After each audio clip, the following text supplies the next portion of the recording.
Kadang cerita yang paling mengerikan bukan tentang orang jahat, tapi tentang seseorang yang terlihat paling baik.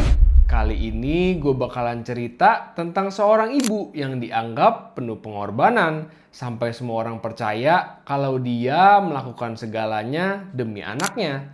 Tapi pada Juni tahun 2015, dia ditemukan kehilangan nyawa di rumahnya sendiri dengan tubuh yang tertutup selimut.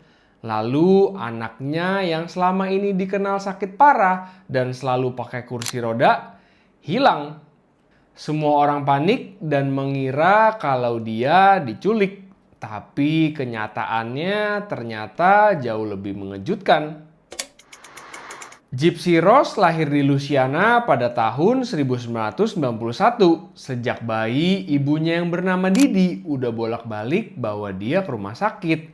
Si Didi itu bilang kalau Gypsy punya sleep apnea sejak bayi, lalu ditambah muscular dystrophy, leukemia, epilepsi, asma, masalah penglihatan, dan juga masalah pendengaran. Emang kelihatannya kayak penyakitnya banyak banget ya. Pokoknya daftarnya itu panjang banget deh. Dan karena si Didi itu dulu kerja di bidang kesehatan, dia jadi pinter banget untuk ngomong ke dokter. Dia itu juga memberikan banyak obat yang diduga tidak perlu supaya kondisi Gypsy terlihat meyakinkan dan masuk akal. Akhirnya Gypsy pun tumbuh dengan yakin kalau dia emang sakit. Dia itu terpaksa hidup dengan kursi roda sejak umur 8 tahun. Lalu ada juga feeding tube yang langsung nyambung ke perutnya. Dan giginya Gypsy juga dicabutin karena katanya obat-obatan yang dia minum itu merusak giginya. Dan semua orang melihat Gypsy sebagai anak malang yang kuat banget dalam menjalani hidup.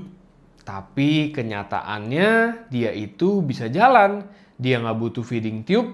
Dia juga nggak kena leukemia dan nggak ada muscular dystrophy. Semuanya itu adalah kebohongan yang dibuat oleh Didi. Nah, mungkin kalian itu pada mikir, kok bisa sih nggak ada yang curiga sama sekali? Jadi sebenarnya Didi itu bisa dibilang jenius dalam berbohong. Pas tahun 2005, badai Katrina datang menerpa dan rumah Didi hancur lebur. Didi itu langsung bilang kalau semua catatan medis Gypsy hilang dalam banjir dan rumah mereka rusak parah. Jadi setelah kejadian itu, mereka langsung pindah ke Missouri. Dan di sana rasa iba dari masyarakat ke Gypsy sangat luar biasa. Habitat for Humanity membangun rumah khusus buat mereka yang isinya ada rem buat kursi roda dan ada hot tub buat terapi Gypsy. Dan semuanya ini diberikan secara gratis. Mereka juga dapat tiket ke Disney World, meet and greet dengan Miranda Lambert, bahkan uang donasi juga terus berdatangan dari gereja, tetangga, maupun dermawan. Didi itu jadi semacam selebriti lokal. Sosoknya itu dikenal sebagai seorang ibu yang rela berkorban demi anaknya yang sakit. Tapi kenyataannya justru Gypsy hidup dalam penjara yang dibangun dari rasa kasihan orang lain. Semua orang berpikir kalau mereka lagi nolongin Gypsy, padahal mereka justru bikin Gypsy makin terkurung. Coba kalian bayangin deh, kalian itu sebenarnya udah umur 19 tahun, tapi semua orang mikir kalau kalian masih 14 tahun karena ibu kalian ngubah tanggal lahir kalian di dokumen kelahiran. Kalian juga sebenarnya tahu kalau kalian itu bisa jalan, tapi kalian gak boleh berdiri. Soalnya kalau ketahuan semuanya ini bakal selesai. Semua bantuan, semua kasihan, semua kebohongan akan terungkap. Nah, tapi di tahun 2012 akhirnya ada titik harapan bagi Gypsy. Karena di tahun itu Gypsy kenal dengan Nicholas Godjohn lewat internet di salah satu situs dating. Dan ternyata Nicholas ini punya autism. IQ-nya itu sekitar 82. Jadi secara kognitif Nicholas itu sebenarnya kayak anak berusia 10 tahun. Dan dia juga pernah berurusan sama polisi gara-gara indecent exposure. Tapi untuk Gypsy, Nicholas adalah satu-satunya orang yang gak lihat dia sebagai anak sakit yang harus dikasihani. Akhirnya mereka berdua chatan tiap malam, ngobrol tentang nikah, punya anak, hidup secara normal, dan perlahan pembicaraannya itu mulai bergeser tentang Didi. Tentang gimana cara Gypsy biar bisa benar-benar hidup bebas. Dan mereka berdua sampai ke satu kesimpulan yang sama, Didi itu harus hilang. Dan pada malam hari di tanggal 14 Juni 2015, Nicholas naik bus dari Wisconsin ke Missouri dan Gypsy yang bayarin tiketnya pakai uang yang dia curi dari tas ibunya. Lalu pas Didi sedang tidur, Gypsy buka pintu depan, kasih Nicholas sarung tangan, duct tape, dan juga pisau bergerigi.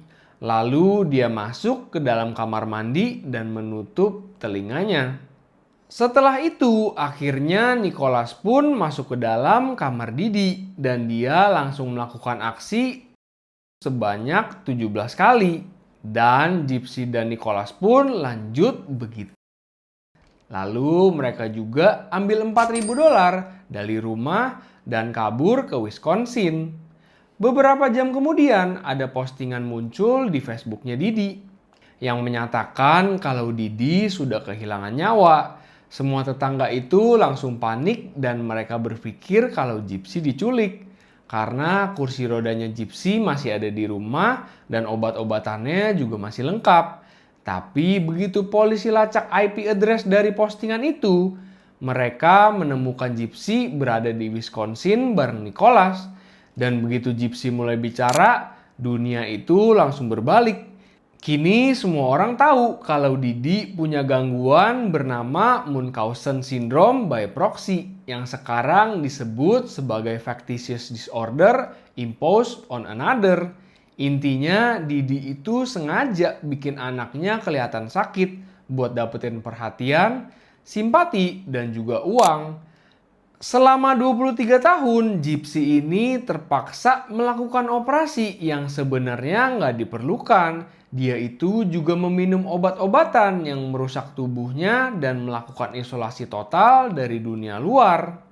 Lalu singkat cerita, akhirnya Gypsy Rose mengaku bersalah dan divonis 10 tahun penjara. Nicholas Gottjohn juga dipenjara seumur hidup. Tapi yang menarik di sini, jaksa sebenarnya bisa nuntut Gypsy dengan hukuman yang lebih berat.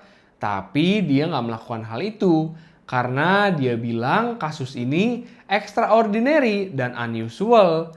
Dan ini itu bikin kita mikir, apakah Gypsy adalah korban atau dia adalah pelaku? Atau jangan-jangan dua-duanya? Dan apakah semua kejadian ini cukup untuk dijadikan sebagai alasan? Per Desember 2023, Gypsy Rose akhirnya bebas. Dia itu cuma ngejalanin 8 tahun dari 10 tahun vonis seharusnya. Sekarang Gypsy itu juga aktif di sosial media dengan 900.000 followers. Tapi Nicholas masih di penjara seumur hidup. Dan itu bikin kita nanya lagi, siapa yang sebenarnya lebih bertanggung jawab? Orang yang melakukan atau orang yang minta tolong? Cerita tentang Gypsy Rose ini bukan sekedar cerita biasa. Ini itu tentang gimana cinta bisa berubah jadi racun. Gimana rasa kasihan itu ternyata bisa jadi senjata. Dan gimana orang yang kelihatan yang paling lemah bisa jadi orang yang paling berbahaya.